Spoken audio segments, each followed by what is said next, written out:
And earlier I had on my show, I had the Solicitor General of the Republic of Liberia, Councillor Sima Serena Cephas.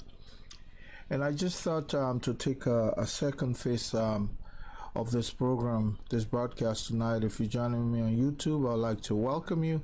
And for our viewers on Facebook and other forms of social media, I'd like to welcome you back to a second segment.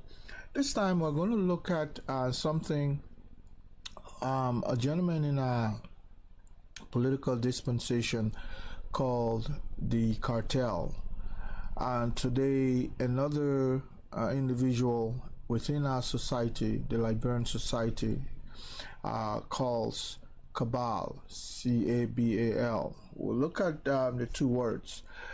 The implication, the application of both words seem to be the same, and they are referring to an entrenched system within our own culture, political culture, that seemingly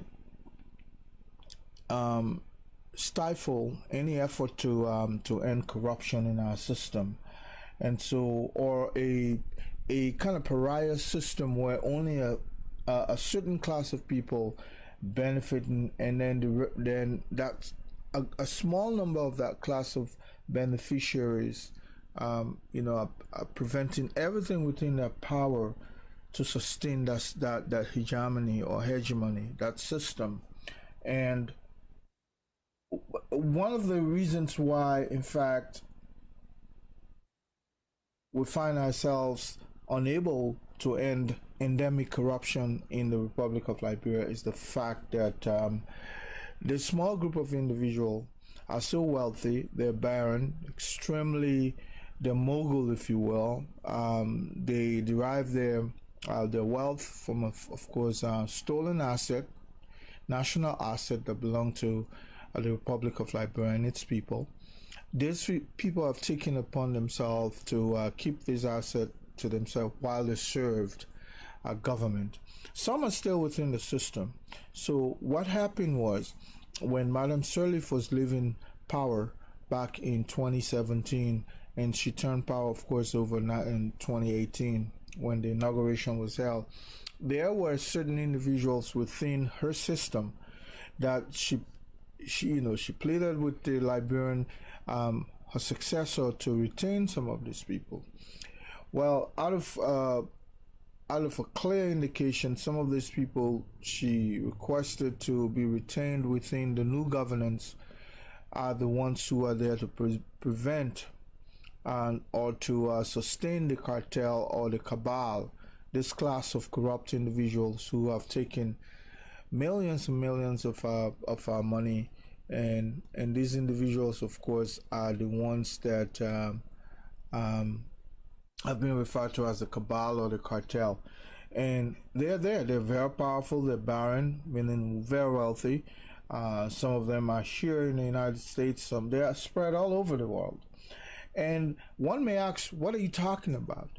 Well, Arthur Johnson was recently serving with Councillor Sima Serena Cephas at the office of the Solicitor General, and they came up with something called AIRRET, A-I-R-R-E-T. I will in time search for the meaning of that, but it has to do with asset recovery. Okay, asset recovery. So if you've been following through, an individual like the former Minister of Defense, along with his immediate deputy, I think, Joseph Johnson, and the controller, under his 12 years leadership under the 12-year leadership of Brownie Samukai, the controller that was there was also included in the theft of the pension money belonging to the military, to the armed forces of Liberia, service people. So they went to court, and unfortunately for them, they were found guilty of theft, and they had to restitute about $1.3 million, in excess of that.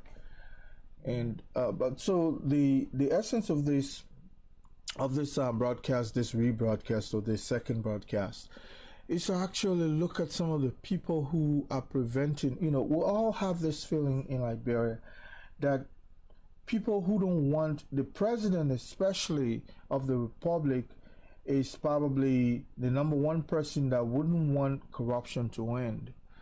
Well, according to Arthur Johnson, who actually served in ARET, or the Asset Recovery Management System, the president actually has the willpower, but there are certain corps of officers who have benefited from the past, who are entrenched within the system, that are providing the misinformation. So even though the president may have the willpower, but these individuals who surround him don't want this good life to end. In other words, have a say in how government money, public asset, our coffers, how we dispense our coffers. A bulk of those money go in their pocket, and they've created new corp of individuals who are benefiting from such a spoil system. And so Arthur Johnson took time to explain some of the reasons that led to his resignation. A number of us would think that it's something as small as not having a salary, but salary is besides the point. Arthur Johnson actually had some other roadblocks set up ahead of him. While they have goodwill to come in and retrieve some of government stolen asset, these individuals who are so powerful are preventing them. I cannot overemphasize some of the hardship they are facing. Okay, and so I think that led to his frustration. He's a fighter, but at a certain point, probably certain people, they will give up. So it looks like, unfortunately for him, he had to give it up. But Councillor Sema Serena Stephens was on my show earlier, and he turned his departure as unfortunate because he said, according to the council, Arthur Johnson was such a composite part, a key part of the effort to retrieve stolen wealth. Now, the emphasis is not about locking people up per se. They want to convict you in a court, criminally, held liable, and then at that point, once you're found guilty by a court, then the process of restitution is the main focus. It's not about sending people to jail. They will eventually send some of these people to jail. They might serve jail time, some may not. But what the counselor was saying was that there are so many efforts within the system. But Councillor Arthur Johnson, in his capacity, said Liberia. You understand? We're looking at the president only as the key officer that probably may lack the willpower to end corruption. But from all indication, they're saying that even with Madam Sirleaf, there were entrenched people in the system who were, and you surround yourself with certain individuals, soon you begin to believe them because you spend the bulk of your time around those individuals, and they tend to come with endless advice or advices, and these people will eventually form your eyes and ears to the extent where you begin to feel them, to believe in them, whatever they say, and then misinformation starts. So the president is just one individual, and I don't know if I should be talking about the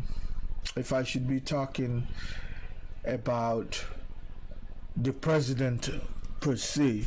But this broadcast, this rebroadcast, is to actually throw some light on. First, I'll play some of the video recordings that I acquired from and the course of other station, and I give them credit. I think Hot FM is one, and then other individuals are there who made the effort to provide some of the overview that we'll present here tonight. In certain time we own any of those intellectual properties, and we did not ask them either, but we believe that if something lies in the public domain, as long as you give credit to where it belongs, and I'm giving credit to people like Rogers, DJ Rogers, as we used to call him, is a long time radio personnel.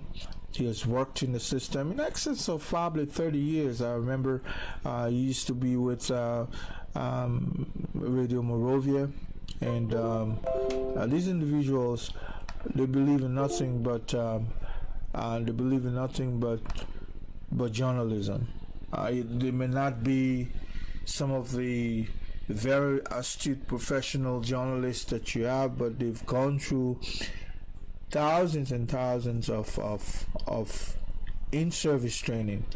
And when CFOS appeared on my show earlier, he was talking about some of the overview provided to some of these journalists, and DJ Rogers is one individual who has benefited tremendously from this training. So he's a seasoned journalist. I would want to call him a journalist. You might call him a DJ, but he might have acquired a skill through apprentice system, but definitely DJ Rogers is one person. Another one that came.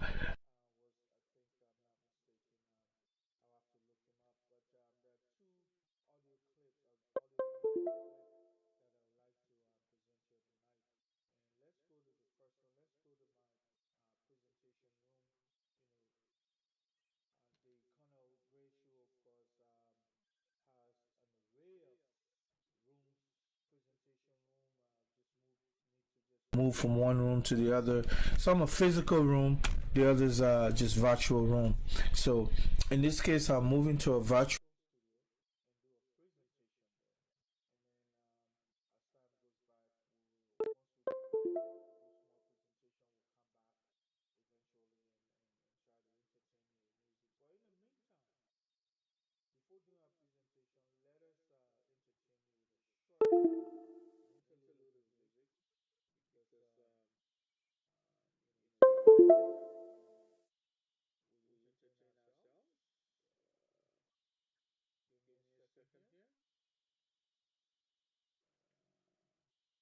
Climate change on a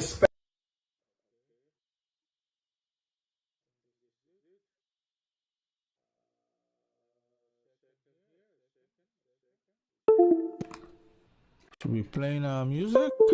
There you go.